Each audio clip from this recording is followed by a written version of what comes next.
Ayan. Wala nang kakain sa sabay sa'yo dyan. Hindi man makita mo ka okay na yun.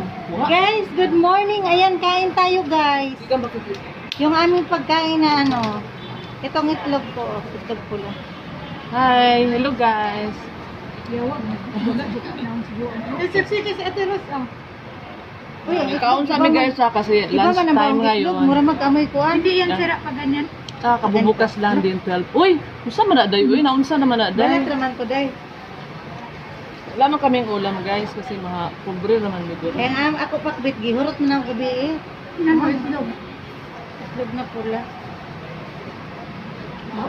Lay magbawang itlog. Hindi yan. Hindi. Ako kasi ano. Ay, Jinilin. Pagay ka. Hi guys, good morning.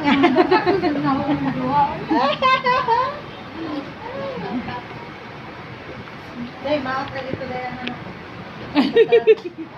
Kayo ko. Juan, lumayas na sa Ate Ros. Patya na Bye guys, kain muna kami. Bye-bye.